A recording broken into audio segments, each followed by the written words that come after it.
أعوذ بالله من الشيطان الرجيم بسم الله الرحمن الرحيم الحمد لله رب العالمين وصلى الله على سيدنا محمد وآله الطيبين الطاهرين اللهم صل على محمد وآل محمد وعجل فرجهم اللهم اخرجنا من ظلمات الوهم وأكرمنا بنور الفهم اللهم افتح لنا أبواب رحمتك وانشر علينا من خزائن علومك يا أرحم الراحمين اللهم علمنا ما ينفعنا وانفعنا بما علمتنا وزدنا علما. My brothers and my sisters, Assalamu alaikum wa rahmatullahi wa barakatuh.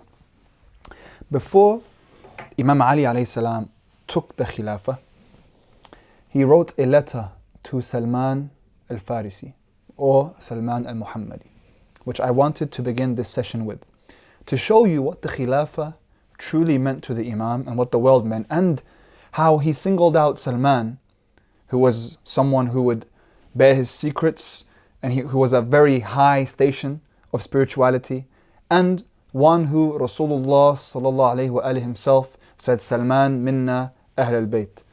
Salman was a very special companion.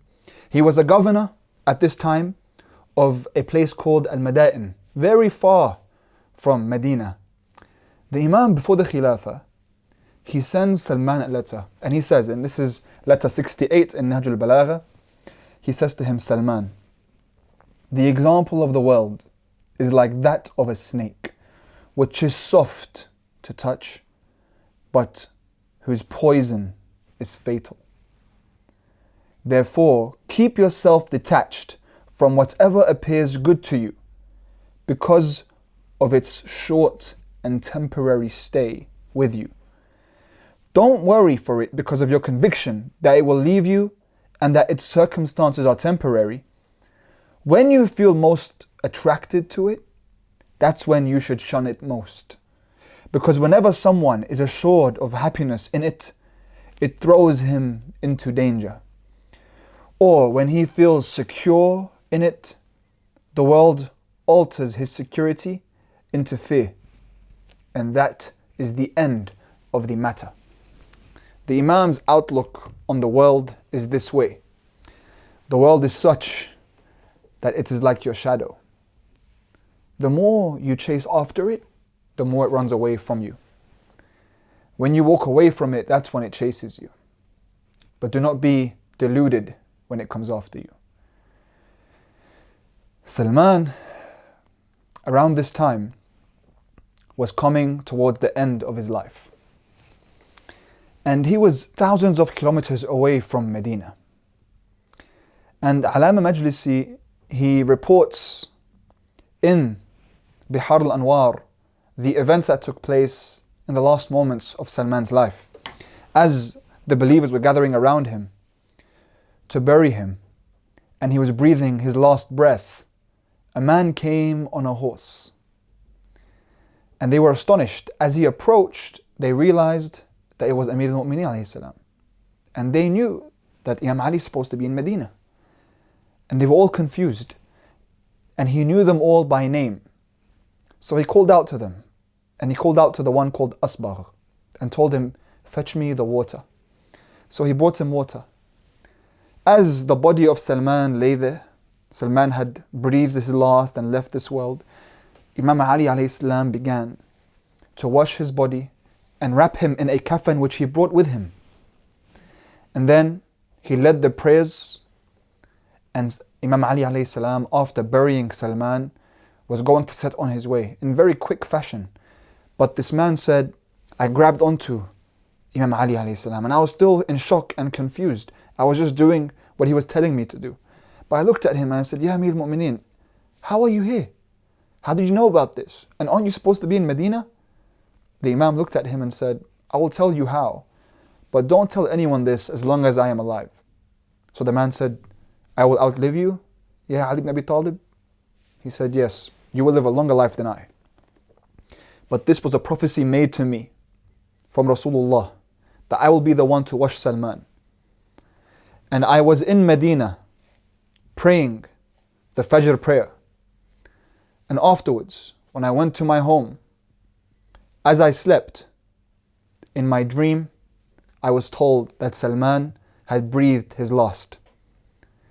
When I found out, Allah subhanahu wa ta'ala made a way for me to come to this land, and he made what is distant close. The Imam at this time returned back to Medina on the same night.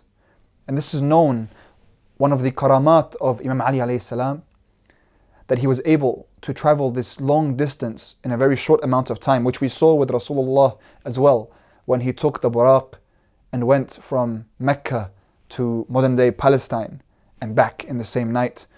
And this is not something that someone should be astonished about.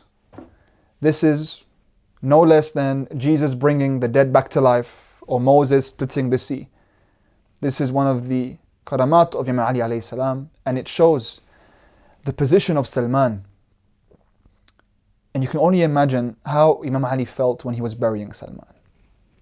As he was pouring the water on his body, what must have been running through his mind? He was losing his companions. He had lost Abu Dhar. Now he lost Salman. Must have remembered Salman being the one who carried the horse which Sayyidah Fatima alayhi salam was on his wedding. Remembering Salman being the one who was in the house when it was attacked 25 years prior. The one who tried to protect Sayyidah Fatima alayhi salam from coming out of the house. Salman, the loyal companion of Rasulullah and the loyal companion of Imam Ali, had left the world, leaving a void in the Imam's heart, but the mission continues. As we know, and as we discussed in the last session, Imam Ali alayhi salam was now the Khalifa. Even though he did not want it, the people pressured him and forced it upon him, and he saw that this was now his responsibility. So he took it upon himself. Now, this chaos that was surrounding Medina, Imam Ali alayhi salam now had to solve what was happening, the main issues. The people who killed Uthman had to be brought to justice. Imam Ali alayhi salam was carrying out his investigation because it was chaotic. There were hundreds of people during the uprising. It was not known exactly the person who killed him, although the people who conspired were known. The Imam was gathering witnesses, gathering reports, investigating. At the same time, he was implementing his new principles of the Islamic government. The government of Rasulullah was back, much to the dislike of Quraysh, much to the dislike of those Muslims who are now regarded as elite. They did not like the fact that they were now treated equally. The Quraysh were now treated equally to everyone else. Arabs were treated equally to foreigners. Slaves were treated equally to their masters. The people slowly began to conspire against Imam Ali very quickly. And he knew this was going to happen. He knew it. And he warned of it. But he carried on his duty anyway. There were two main figures in this conspiring against Imam Ali. Two very elite figures. Two figures who were in the Shura of Umar. Two figures who Imam Ali alayhi salam wanted the bay'ah from first. For good reason. Because now they were conspiring as well. They did not like their new positions. These two individuals were Talha and Zubayr. And yes, Zubayr in the Shura of Umar, Zubayr did vote for Imam Ali. In fact, not only this, these two figures, Zubayr and Umar, Zubayr Afwan and Talha, these two figures were true companions, true loyal companions. The idea of a companion, Sahaba of the Prophet Muhammad, some people, they class Sahaba as someone who had just seen Rasulullah. He's a Sahabi. Muawiya apparently is a Sahabi because he saw Rasulullah. Seeing him once is enough for you to qualify as one of the Sahaba. Of course, this is not what we mean by companion. When I say companion, I'm talking about someone who is devoted to the Prophet, like Salman, someone like Abu Dhar. These were true companions. Talha and Zubayr were true companions as well. They were from the Muhajirin. They had been Muslim in the difficult days of Islam. In fact, if you look at the story of Zubayr, then it is one that may keep you up at night. And this, by the way, my brothers and sisters, this should be enough to show you that it's not something surprising when suddenly someone turns bad Okay? No, this person can't be bad. Didn't they know that he was a bad person on the inside? Isn't he a friend? How could he do that? When we look at what happened after the Prophet's death, many people come with this kind of argument. This is not a legitimate argument. We see it all throughout history, and we see it with so many of the Imams. Again and again and again, we see it with many Imams who were betrayed. Here, look at Zubayr. Zubayr's story, as I mentioned, keeps one up at night, because you have to think, someone as loyal and true of a companion as Zubayr. Zubayr was the cousin of Amir al-Mu'mineen. Zubayr's mother was the sister of Abu Talib and the sister of Abdullah, the father of the Prophet. So this is Imam Ali's first cousin. This is the Prophet Muhammad's first cousin. And he was with them from the very beginning. Zubayr did the hijrah. Zubayr was in Badr. Zubayr was in Uhud. Zubayr was in Khandaq. He was there. He saw Imam Ali fighting Amr ibn Abdul Wid. He knows all the ahadith that the Prophet said about Amir al-Mu'mineen. He was there in Ghadir. In fact, Zubayr was someone who was in the house of Sayyidah Fatima alayhi salam when they attacked the house. When the house was attacked, Zubayr was the only one to remove his sword, and his sword was tossed out of his hands. Zubayr was forced to give the bay'ah to the first Khalifa. Zubayr was loyal to Amir al-Mu'mineen, one of the most loyal companions, one of the most loyal Shi'is, if you will. Zubayr was in the janazah of Fatima Zahra alayhi salam. He knew where she was buried. Zubayr was one of those who came to make Imam Ali victorious. So what happened in 25 years that he changed? And his brother-in-law, Talha, was also a loyal companion. What happened? After the Shura of Umar, they were seen now as equal to Imam Ali. They had acres of land. They had much wealth. They were treated in a very elite way by the previous Khulafa. Talha at the time was head of the treasury. Talha and Zubayr were not happy with Uthman. In fact, they saw themselves as more worthy to the leadership than Uthman. But when these problems were occurring and Uthman was being revolted against, these two conspired against Uthman and pushed people towards the uprising against him. But now they are realizing that they were not going to be the new leaders or have any places in government. They were not happy with the new positions. When they came to speak to Imam Ali alayhi salam about taking their leadership positions in Kufa or in Basra, they came to visit him. They wanted positions. Imam Ali realized that they were upset. They said, we need either money from Baytul Mal to pay off their debts, to pay off what they own, because they are used to so much wealth and now they're getting the same as everyone else. All the Muslims receive the same amount, so they weren't happy about that. Imam Ali told them, you get like everyone else. But there was once they came to ask him for the positions. And as they approached him, they said, we have something we need to speak to you about, a personal matter between you and us. So the Imam looked at them and he turned off the candle. And then he lit another candle and said, Bismillah, proceed. So they said, why did you just do that? Why did you turn off one candle and light the other one? He told them, that candle was from Baytul Mal. That candle is from the money of all the Muslims. As I deal with the affairs of the Muslims, I use that candle.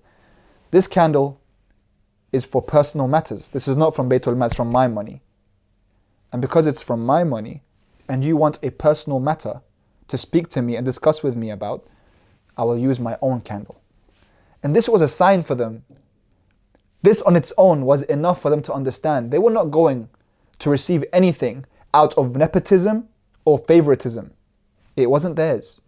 They were not going to receive any positions. Imam Ali gave his positions to those who were qualified for it. Yes, you're my friends, but why should I give these positions to my friends? I give them to the people most qualified. They were not happy. And so they awaited the right opportunity. They gave him the bay'ah, but they were caught in the storm. As the people were in a stampede, giving Imam Ali the bay'ah, they couldn't revoke this at this time. Now they awaited their right and the right time and opportunity for them to take action. Meanwhile, the others around Medina were conspiring, most of all in Sham. Muawiya began his mission to remove Ali from his rightful place and began to write letters, fitna, sending his letters to those who he saw he could manipulate, sending to Talha and Zubayr. Look, Ali, he wants to take the positions, it's yours. Writing to the people around, starts to gather all the enemies of Ali ibn Abi Talib together. All of those from Bani Umayyah were angry. They wanted revenge for Uthman. He wrote to Marwan ibn al-Hakam. He wrote to Walid ibn Uqba. He started to gather them. Sa'id ibn al-As, gathering them. Gathering everyone. In a movement against Imam Ali. Because Muawiya wanted the leadership himself. Now Talha and Zubayr were awaiting the right moment.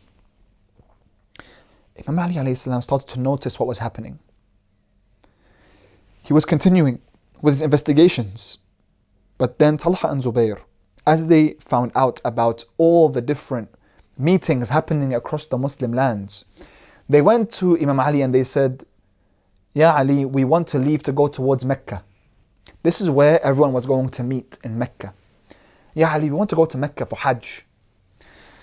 And the Imam told them, I don't want you to go. Because the Imam felt what was coming. And they insisted and insisted. And so the Imam told them, fine. You will go on one condition. You must swear to Allah subhanahu wa ta'ala that you will not create any fitna. You will not try to create or mobilize any movement. We must preserve this unity. They said, of course, we swear to Allah. So he gave them the permission and they left. But it's reported that the Imam told Ibn Abbas, he said, I know what they're leaving for.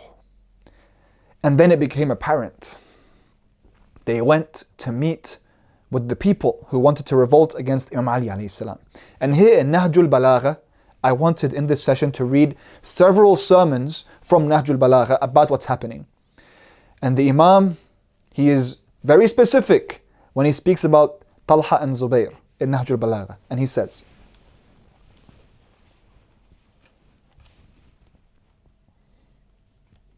in Sermon 174 and in Sermon 8. In Sermon 174, he receives news that Talha and Zubayr left for Basra to fight him. This after Mecca, they go towards Basra. So he said about them, he said, as for me, I would never be frightened of fighting or fear their striking, because I am satisfied with Allah's promise of victory. By Allah, Talha has hastened with a drawn sword to avenge Uthman's blood. This was the slogan they all began to use. Uthman, we have to seek vengeance for Uthman. Muawiya in his letters to everyone told them, Uthman died oppressed. We must seek vengeance for his blood. Ali ibn Abi Talib is protecting the killers and he's not bringing people to justice. On this premise, they want to fight Amir al-Mu'mineen. On this premise, they begin to gather to fight him because they can't come up with anything true. So the Imam says, Talha has drawn his sword to avenge Uthman's blood for fear that the demand for Uthman's blood be made against himself, because the people's idea in this matter is about him. And in fact, he was the most anxious among them for his killing.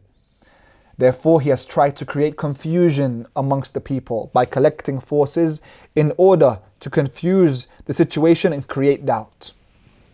In Sermon 8, when he speaks about Zubayr, he says, as for Zubayr, he claims that he swore allegiance to me with his hand, but not with his heart.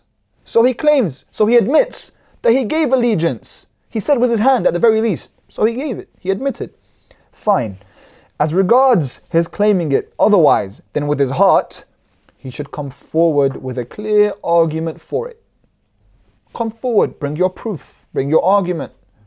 How can you go and say, I gave him bay'ah with my hand, not with my heart, when no one forced you for this and you volunteered your bay'ah? The Imam continues, otherwise he should return to where from he has gone out. The Imam kept giving them a way back. Return, come back. But they did not want to. Because now there was something else in mind. There was leadership in mind. And they admit this themselves. At one point they tell Imam Ali, and they admit it publicly.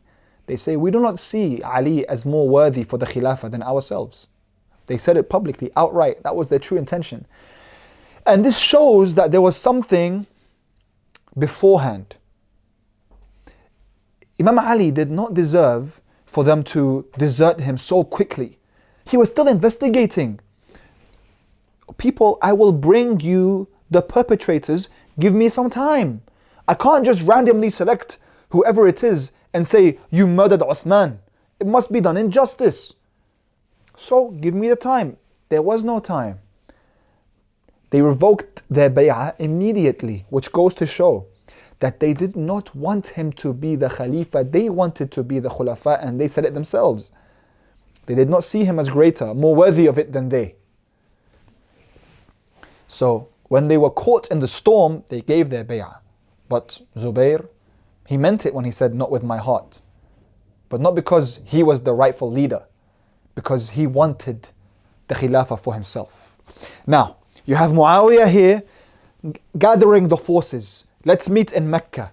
You have Talha and Zubayr going towards Mecca. There was one missing factor, the key, that everyone was about to mobilize around. Her name is Aisha, the daughter of the first Khalifa, the wife of Rasulullah. Aisha was on her way to Medina.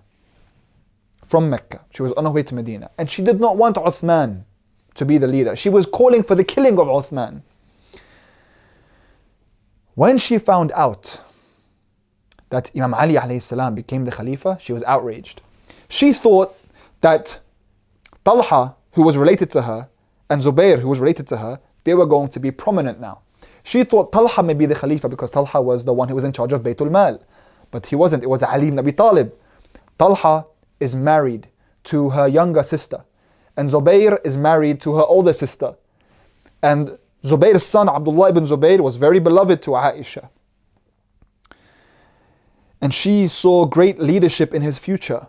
Now, she wanted her family, the same way with her father, she wanted her family not to take hold of the power. But Ali took it. And Aisha, at this time, decided to turn back to Mecca. Not go towards Medina. Go back to Mecca, as it is known, and it is not a Shi'i narrative, that Aisha, al-Mu'mineen, hates Ali ibn Abi Talib. She hated him. This was known amongst everyone. Shi'i, Sunni, the reports are there. She was very jealous of the attention that Imam Ali alayhi salam would get. And she tried to convince the other wives. She talked to Salama and told her. And Salama said, you can't do this. Aisha, be careful. Remember when you tried to tell Rasulullah that one of the 9 days was supposed to be spent with you, and because he was spending time with Ali ibn Abi Talib, you didn't like it, and he reproached you for that. Be careful. Aisha tried to gather forces and go back to Mecca. In Mecca now was the link up. They were all gathering together. And they gathered around Aisha because Aisha held a prominent position in the hearts of the Muslims. This is the wife of Rasulullah. And she became the flag. And she was the one who upheld the slogan, Uthman's blood must be avenged. Now, Aisha met with Talha and Zubayr and the other leaders of the tribes and clans, and they began to gather their soldiers. And they decided to head towards Basra, which you have a right to question. Why Basra? If you want to avenge the killers of Uthman, why don't you go to Medina? Why don't you go to speak to Imam Ali? Why don't you go looking for the killers there? Why Basra? Till now, no one can answer you. but it's because Basra is where they can gather their forces, create a HQ, and take out Ali ibn Abi Talib. Sham was already taken out by Muawiya, it was his. If Basra gets taken away, Imam Ali alayhi salam was still in the beginning of his Khilafah in Medina. He's still building. No, they do not want to give him any time. Here, they gather their forces. Talha and Zubayr, prominent elite Muslims. Aisha, al-Mu'mineen. The way in which they were able to gather thousands of warriors. We are going to take vengeance. And Aisha is with us. So we are 100% on the right and we are going to be victorious. This is one of the ways in which they were able to gather the forces against Imam Ali. Influential figures. And this, my brothers and sisters, is why we must look at the history of Imam Ali and apply it to our daily lives. History keeps repeating itself. You look at the influential figures and they start to make it seem like this is the path of truth. But just because someone has influence does not mean that they are on the path of truth. That's why Imam Ali alayhi salam says, don't look at men and then go to truth. Look at truth and then you will know it's men.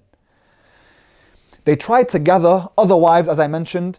Aisha went to Hafsa, the daughter of Umar. But Abdullah ibn Umar, he told his sister, you can't go. Because Abdullah knew this was not right. And Imam Ali alayhi salam was right. But he himself remained in the middle. Many people remained in the middle. This was a problem. Now there were many people that were confused. There's a big movement happening right now. But isn't Ali the Khalifa? What's happening here? You have Ali the Khalifa in Medina. You have Muawiya doing his own thing in Sham. And then you have in Mecca a whole army of the greatest known Muslims and the wife of the Prophet going towards Basra. It was chaos. This story, my brothers and sisters, is not usually narrated because it's so controversial. But it's a fact. This is a fact. This all happened. Insane, I know. Imagine Rasulullah had seen what's happening. If he was alive looking, what are you all doing? Why are you moving against Ali ibn Abi Talib in this way? For so long he was silent, 25 years. And now when the people force him into the Khilafah, they gather. They started to spread lies about Ali. Propaganda. To gather the people, they would say he forced people into bay'ah. They started to plant doubts in everyone's minds. And this is a great lesson for us. The way right now we see in the world, we see haqq and batil. But the way now you have all these objective, open-minded people, right? That come and say they're all the same. Imam Khomeini and Saddam Hussein, the same. Dictators. People come, they throw all these different new doubts into your mind. They break apart your axioms. They give you their own axioms for you to build upon. They say, hey, I'm just being objective. I'm just being open-minded. I'm being truthful. I'm not going to drink the Kool-Aid, as they say. This is where you have to be very careful, my brothers and sisters. Very careful, because that's exactly what was happening here. You have all these open-minded, apparently objective people want to stay in the middle. But staying in the middle is a position itself. How can you stay in the middle when there is oppression? That's not fit for the follower of Ali ibn Abi Talib. We cannot stay in the middle when there's oppression or oppressed. We make a stand. But the people make you doubt. Till now, 1,000 years, this doubt remained, the propaganda remained. Till now. Now, just recently when I went on Hajj, I was in Baqiyah cemetery. And I was doing ziyarah of the Imams. And I stood there, and I think the guard knew that I was a Shi'i, and he started looking at me, and I was looking at him. And we began to speak. And as we spoke, they would say, radiallahu anhu, about every single Tom, Dick, and Harry, which is very ironic because these people fought against each other. So I said to him, brother, what do you think of Ali ibn Abi Talib? Is he in heaven? He goes, Naam, fil Jannah, he's in heaven. I'm like, okay. And is Muawiya in heaven? He said, Naam, Muawiya is in heaven. It's okay. What about Hussein ibn Ali? He said, he's in heaven. I said, okay, great. What about Yazid ibn Muawiya? He said, he's in heaven. I said, okay. And I said, Yazid killed Hussein? He said, yes. I said, okay. Enough said. It does not make sense. Eventually, going by logic, going by history, it doesn't make sense. This story is a fact. When you want to talk about Saqifa, you want to talk about all the other controversial issues, fine. You want to bring this and that. But here, these people raise an army against Imam Ali alayhi salam, the Khalifa of their time, the Imam of their time. Not Imam, Khalifa. Khalifa of their time. They raise an army against him. Thousands of warriors. Many also are promised power. So you have propaganda, you have the promise of money and power, you have influential figures, you have the seeds of doubt put into people's minds. The way history repeats itself. Be so careful. And then the army gathered around Aisha and they brought forward a camel. A glorious camel that became their flag. And she rid on this camel and the soldiers gathered around her and they began to move towards Basra. And they sent word to Medina, O Ali ibn Abi Talib, we are moving towards Basra and we challenge you.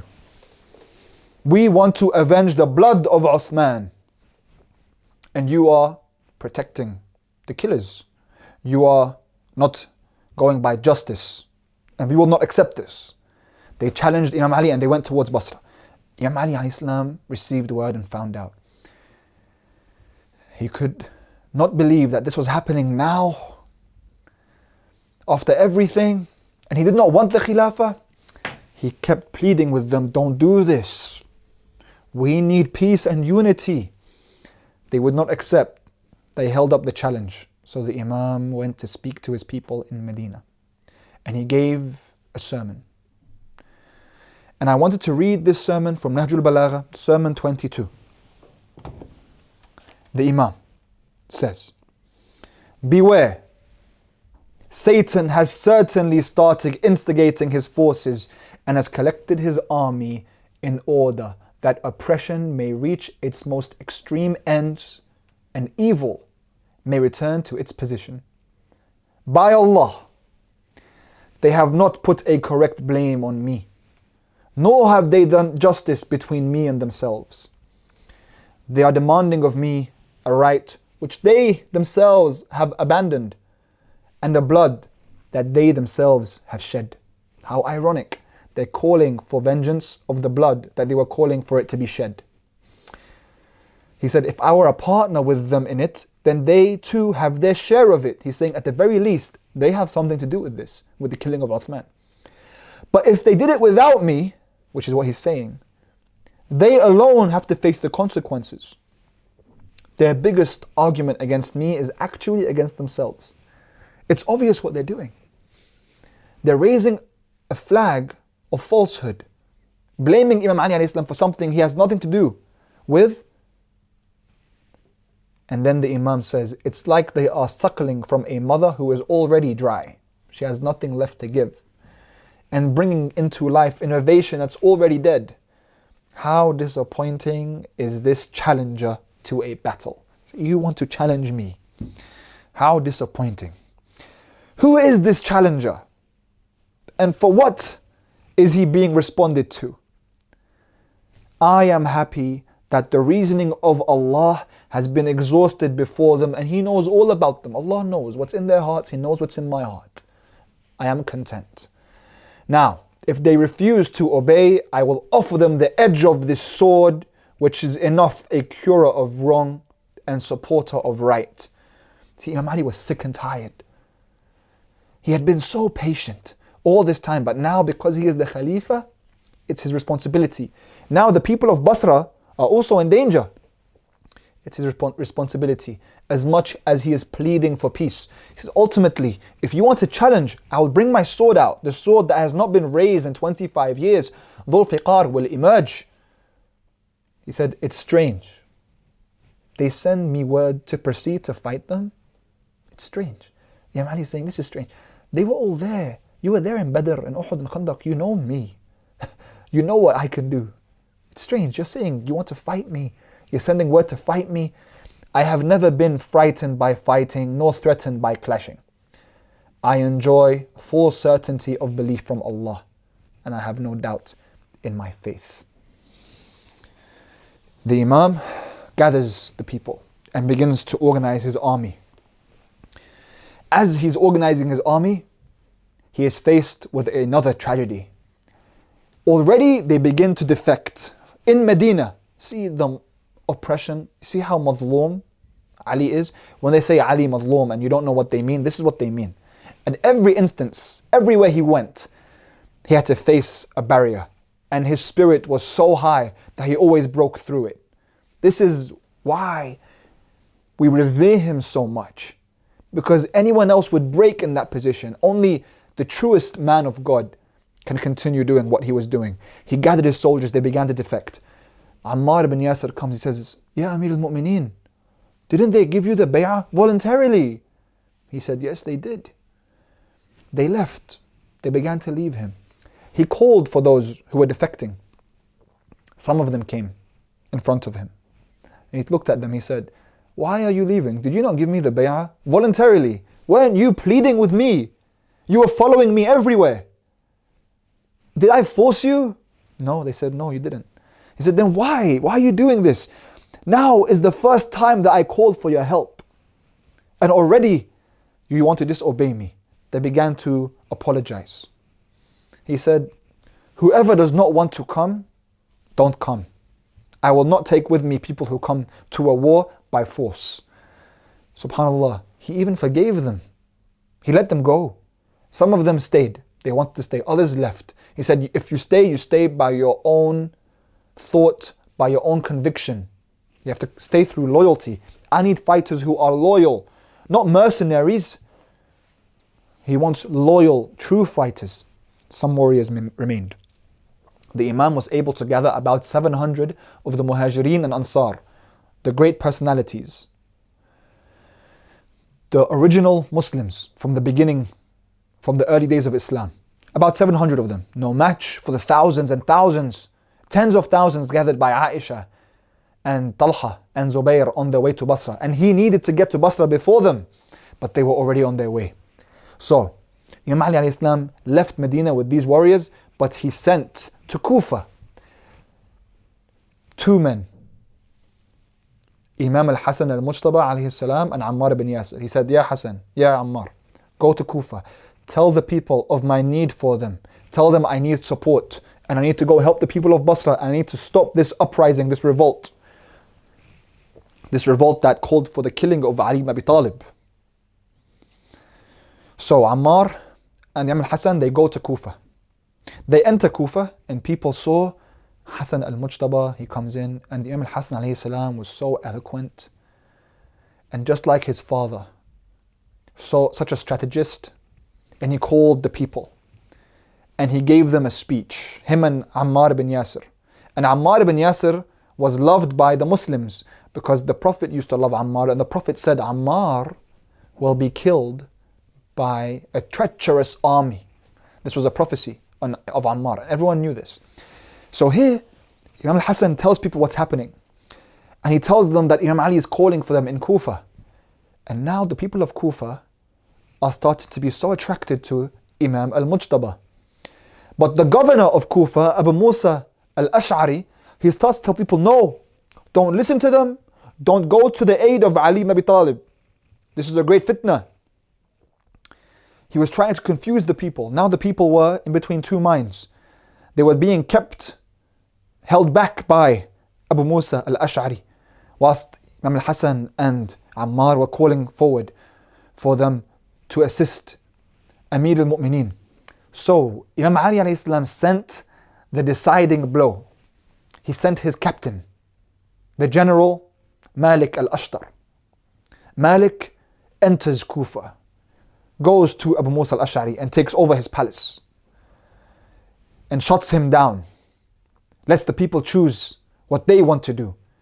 Thousands begin to gather around Imam al-Mujtaba and Ammar ibn Yasir. Now they have thousands of warriors. Some reports state 18,000 warriors. Still, not the same amount as Talha, Zubayr and Aisha's army, but an army nonetheless, a powerful army. And they begin to move, to go and meet Imam Ali in the middle. So Imam Ali is going with his 700 warriors, and here you have 18,000 reported warriors coming to meet Amir al-Mu'mineen alayhi salam. Here, the Imam is on the way towards Basra, having already suffered many people who defected from him, having already seen those who were disloyal, now witnessing those going towards Basra waiting for him. And he gives his sermons. Sermon number 10 and sermon number 6. So the Imam calls out, beware. Satan has collected his group and assembled his horsemen and his foot soldiers. Surely with me is my basira, my vision. I have neither deceived myself nor ever been deceived. By Allah, I shall bring to them that which only I can bring. They can neither turn away from it nor return to it. By Allah, now in sermon 6. By Allah, I shall not be like the badger that pretends to sleep to the continuous sound of stone throwing till the hunter finds it. You see, he's basically saying, I won't be their prey. I won't be like the badger who just ignores, sleeps.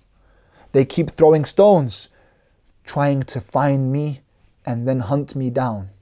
I will not be like the badger that pretends to play dead.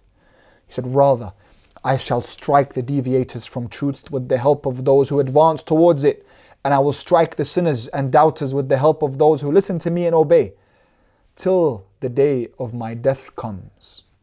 By Allah, I have continually been deprived of my right, with others being given preference to me, from the day the Prophet died till today. Now, 4 months after the bay'ah to Amir al-Mu'mineen, the Imam sets on his way with his army towards Basra, trying to reach there before the opposing army. And even with all the rhetoric, the challenging of the other army against him, and him replying with a firm reply, he kept telling them, don't do this. We don't want war. Letter after letter, negotiation after negotiation. And he told his army, الذي نريد وننوي هو الإصلاح. We want islah. We want peace. We want to bring solace to our people. We do not want to fight with our own people. Imam Ali alayhi salam did all that he could to avoid this fighting. Now, the opposing army, Aisha, Talha and Zubayr, and their army reach Basra before the Imam.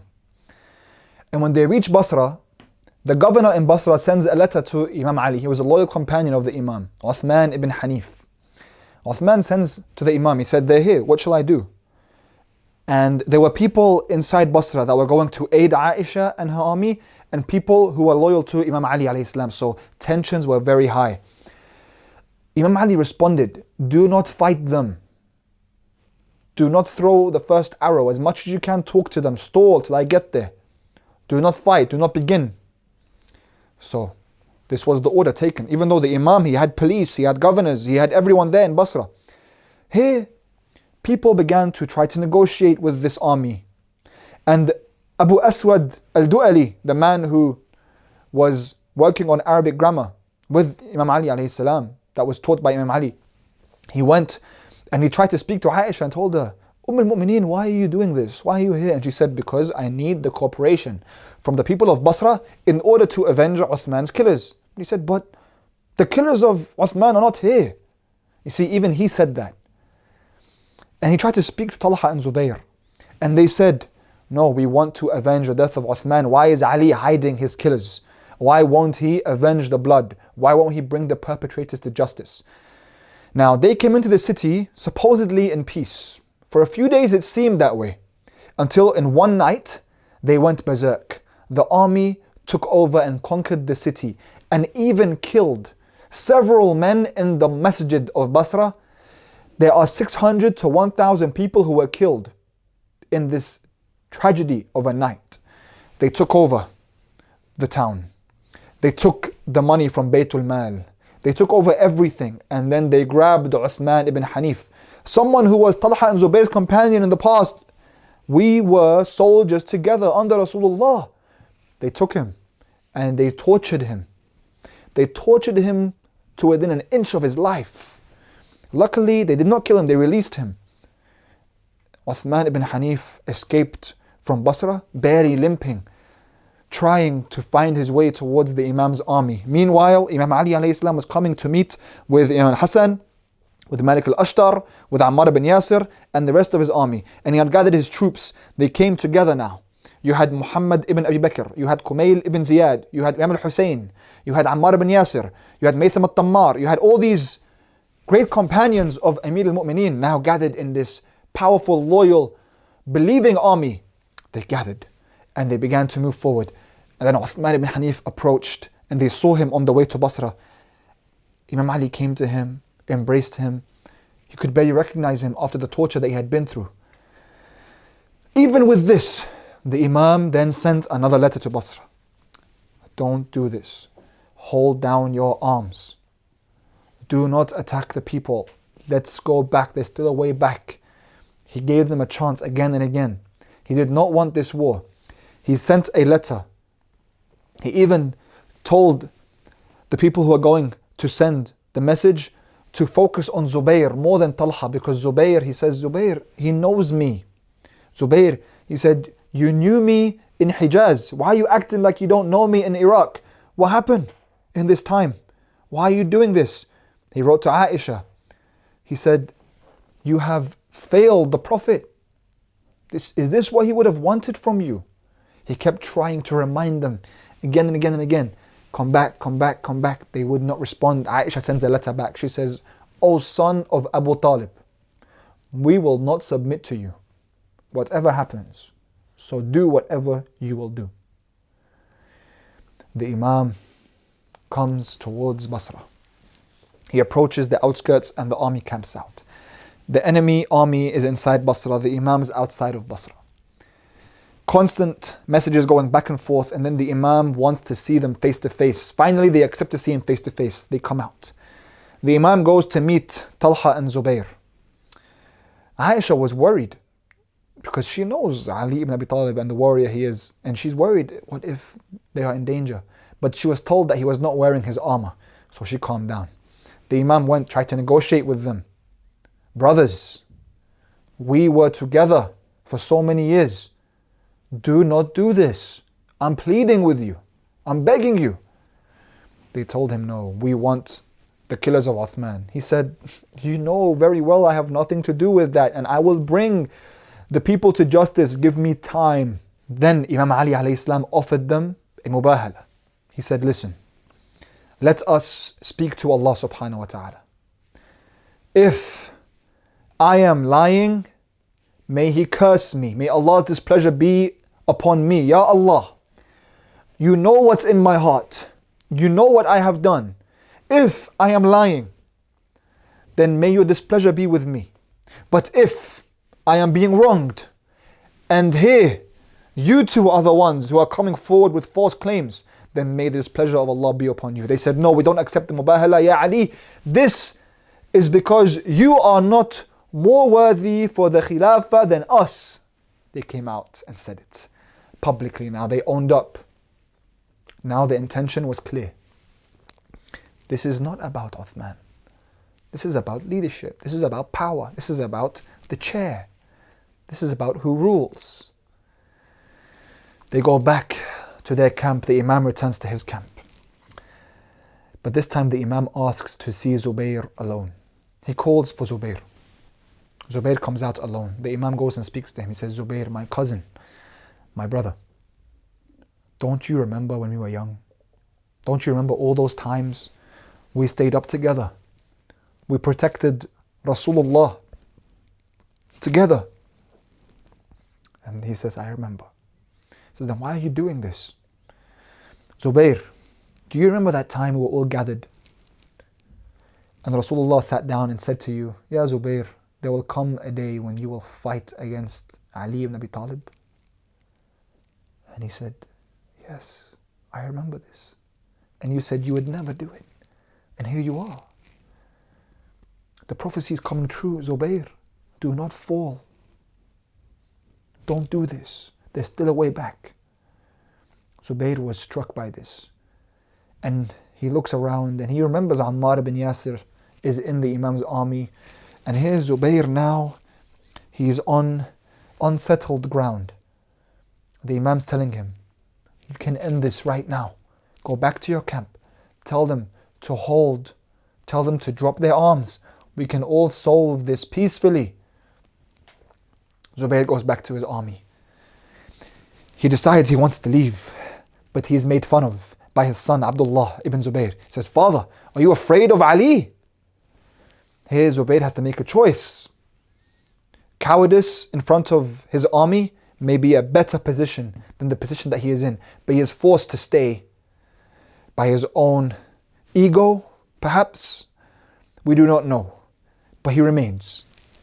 He remains, and now the battle seems like it's about to happen at any moment. The Imam returns to his army. Again he says, not one of you throws an arrow until I say. We must try to end this as peacefully as we can. In this moment, subhanallah, this is a great occurrence that happens in the time of Amir al-Mu'mineen and the lesson that we should take. A Bedouin Arab watching what's happening, what's transpiring, he goes into the middle of the battlefield, what is about to be the battlefield, and he wants to come close to Imam Ali alayhi salam to ask him a question. So the Imam says, come. He comes. The man says, Ya Amir al-Mu'mineen, please teach me about Tawheed. What do you mean La ilaha illallah? Imagine at this time, of all time, someone comes to ask this question. Here, the soldiers surrounding Imam Ali say to him, leave man, leave, this is no time for this right now. But the Imam says, no, stop. He's asking a very important question. In fact, this question is why we are here today. Come, sit with me. The man sits. And the Imam begins to explain one of the most esoteric sermons about the oneness of Allah subhanahu wa ta'ala. Right in the middle of the battle. And the Imam begins to tell him, oh man, when we say Allah is one, we do not mean countable or numerical oneness. SubhanAllah, here the Imam's telling him his entire spiritual ethos. He says, مَا لَا ثَانِيَ لَهُ. He says, that which has no second cannot enter into the category of number. When we say one, we do not mean 2 and 3. This is one different. This is a different oneness. This oneness is the only oneness. It has no second. It's not in the category of number. It's not numerical because it's infinite. Because Allah subhanahu wa ta'ala has no limit. He is one. Not that there are no partners with Him. There is nothing else. Allah is all of existence. Allah is, subhanahu wa ta'ala is infinite. And anything aside from Him has no true haqq reality like His. Nothing does. And it's so important that Imam Ali gave this sermon and gave this explanation in the midst of the battlefield. He took this idea of La ilaha illallah, the theoretical idea that people speak about all the time, and brought it to our plane. And basically ignored thousands of soldiers thirsty for his blood and told this man that these soldiers basically are not important because La ilaha illallah. Because they have no might and no power. La hawla wa la quwwata illa billah. There is no power, no might except with Allah subhanahu wa ta'ala.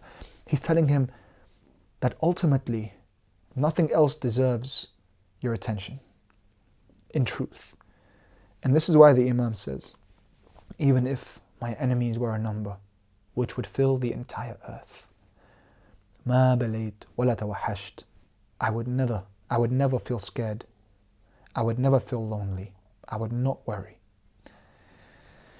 Then the Imam, after explaining to this Arab this esoteric answer, he comes and gathers his soldiers, and still he's trying for peace, but he calls out to them. He says, brothers, which one of you will volunteer to take the Quran and stand in front of the army and remind them of the word of Allah so that we may come back and unify.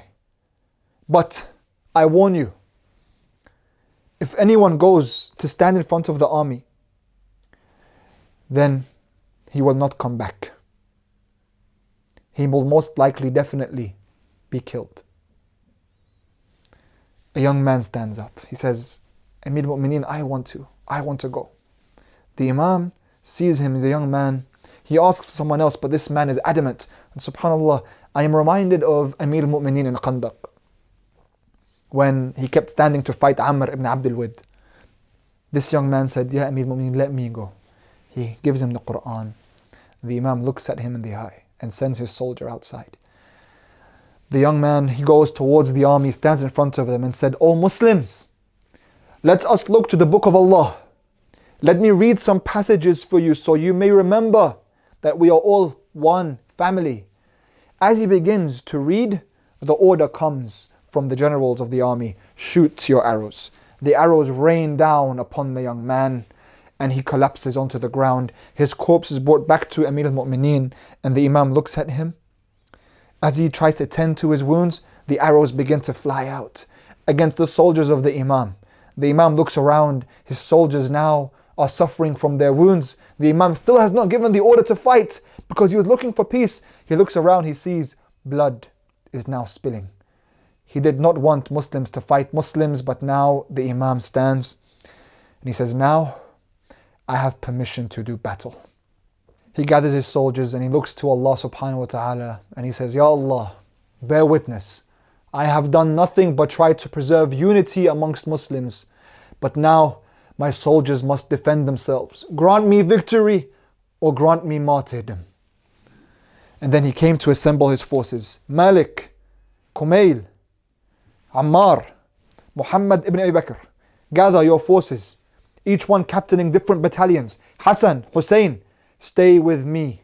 Then he looks at his son Muhammad ibn al-Hanafiyyah and he takes the flag and he hands him the flag. He says, my son, you will take the flag of Rasulullah today. This is a blessing and an honor. This is the flag of Rasulullah. Do not sleep when you hold it. Stand in front and charge when I tell you. Wait for my order. As they all gathered, waiting for the Imam to tell Muhammad, move forward. The Imam said, now, move forward, son. As he tried to move forward, the arrows were raining down. Muhammad ibn al-Hanafiyyah was hesitant. He looked back to his father. He said, Father, the arrows are too much. The Imam looked at him and said, Tazul al-jibal wa la tazal. The mountains may move from their place, but you don't move from your place. Ya Muhammad, grit your teeth, give your head to Allah, and look towards the furthest enemy. Do not pay attention to their numbers, and know that victory comes from the Almighty. The words of Imam Ali put fire into the hearts of the believers as they began to charge behind young Muhammad. He moved forward with the words of his father. Imam Ali alayhi salam looked towards the enemy and he gave an amazing sermon. He speaks about the enemy soldiers, and says, they thundered like the clouds of a storm and they shone like lightning, but this would not stop them from exhibiting their cowardice. However, with us, we do not thunder like storms until we pounce upon our enemy. And when our storm begins, it rains and he begins to go forward. He takes out Dhul Fiqar that has not been unsheathed in 25 years, and finally the lion of Allah is released. He goes on a rampage, Malik al-Ashtar right behind him. They begin to pierce through the enemy forces and he begins to call out, Tabarak alladhi ja'ala hadhihi as-suyuf tasna ma tasna. He began to break down the enemy forces with the sword, saying, glory be to Allah who gave permission to these swords to do as they will. He began, him and Imam al-Hassan, Imam al-Hussein on his side, the soldiers moving forward. There was absolute chaos in the enemy camps. They could not hold the force of the army of Amir al-Mu'mineen. In the midst of this chaos, Zubayr tries to flee. Zubayr sees what's happening and tries to run away. He runs from the battle, only for soldiers from his own army to run after him. And when he gets to a stage where he is no longer seen, he is killed by his own soldiers. Meanwhile, Marwan ibn al-Hakam looks around for Talha, of all people. In their own army, they began to break apart. Marwan looks for Talha. Marwan wants vengeance for Uthman's blood. Talha, you think I forgot? You think I don't know that you were calling for Uthman's blood? He took out his arrow and aimed it towards Talha. Talha was also killed by Marwan al-Hakam inside this battle. Now Marwan had killed Talha and Zubayr is dead. There was chaos in the enemy forces. Imam Ali looks around and it is Aisha on the camel that is rallying her troops. That camel is in the middle of the army. The soldiers are around it. Where the camel goes, the army goes. It was like the flag. Imam Ali knew, if that camel remains, this battle remains. We must attack this camel. He looks towards his soldiers and says, come with me. They begin to go towards the camel. The camel was the most guarded part of the entire army. And they began to fight against the soldiers. There was death apparent all around the camel. Imam Ali alayhi salam always goes towards where the death is. He went. They began to fight. Here, Malik al-Ashtar, he sees Abdullah ibn Zubayr. He charges at him. Abdullah drops to the ground. Malik takes his sword, brings it towards Abdullah, and Aisha calls from the camel, leave him. Mercy upon Abdullah. Save Abdullah, calls to her soldiers. And Malik says, I would have killed you. I would have ran my sword through you. Were it not for your kinship with Rasulullah, I give you your life. Here, Imam Ali alayhi salam called for the soldiers to come and attack the camel. And then he brought one of his soldiers and said, you go and you grab Aisha when she falls off the camel. Here, the soldiers came, Malik came, they all surrounded the camel and they began to chop at the camel. The camel began to move sideways. As the camel was moving, no longer able to stand, and the soldiers were imparting from it, Aisha fell from the camel, but this soldier came and grabbed her. To her astonishment, how can Ali ibn Abi Talib send someone to touch me and I am the wife of Rasulullah? But here the man took off the scarf and showed her, I am your brother, Muhammad ibn Abi Bakr. Imam Ali sent me to guard you because I am your only mahram. In the midst of war, Imam Ali's honor and modesty. He would not allow anyone to touch the wife of Rasulullah except who is mahram to her, her brother, Muhammad ibn Abi Bakr, one of the most loyal companions to Ali ibn Abi Talib. Here, once the camel was brought down, the soldiers all dispersed. Aisha was taken. Many soldiers were taken prisoner. Many people began to flee. The Imam said, do not chase. Do not chase anyone. Do not hurt anyone's women. No one's allowed to take any booty. If someone called for mercy, leave them. It's done. The war began to settle. Imam Ali told Muhammad, take care of your sister, as he began to round up his troops and round up the prisoners. Then he went towards Aisha and he said, Ya Humayra, you wanted to kill me the way you killed Uthman? Is that what Rasulullah would have wanted? And she did not reply and she did not deny. The only thing that Aisha said was, have mercy on Abdullah, the son of Zubayr.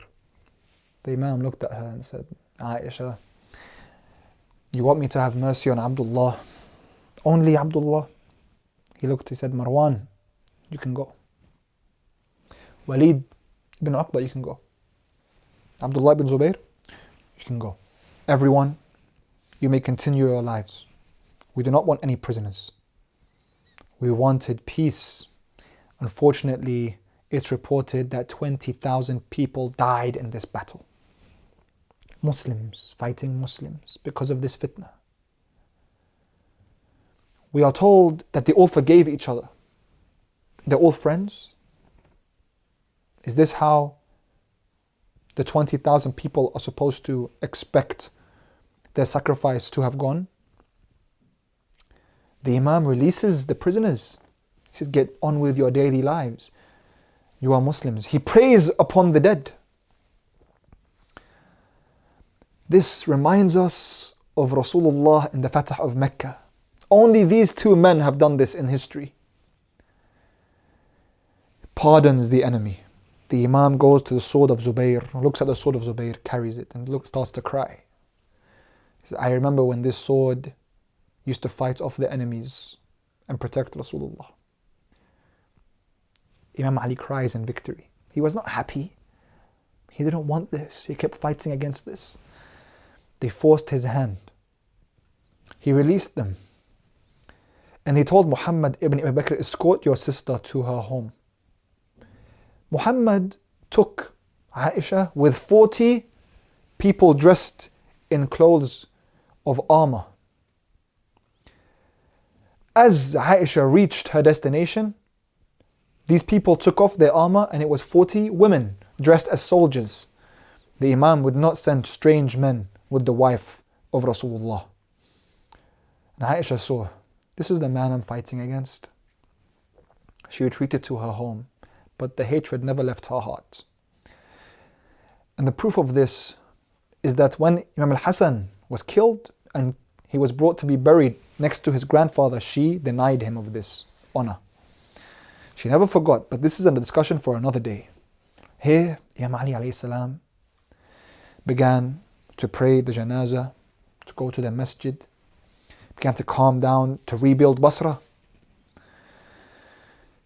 And we take great lessons from Imam Ali alayhi salam and his ethics, his chivalry and his futuwa in this battle. A man comes to Amir al-Mu'mineen, he says, of his soldiers, he says, I wish my brother was here. I wish he was here to see what happened. He was a loyal follower of yours. Imam Ali alayhi salam looked at him and he said, did he love us? And he said, yes, he loved you. And the Imam said, he was here. He was here as many of those who are still in the loins of men and the wombs of women were here. They will be brought forth to this world one day, and our religion will be strengthened by them. They were all witnesses on this day. See, the Imam here is talking about this grace, the knowledge that Allah subhanahu wa ta'ala had bestowed upon him with the eyes of his heart. When Rasulullah gave him that initiation, the 1,000 gates of knowledge, each gate had 1,000 gates, 1,000,000 sciences, is when Imam Ali can look above time. He tells him, they were all witnesses on this day. This is why I tell you, my brothers and sisters, we relive this, even now we relive it.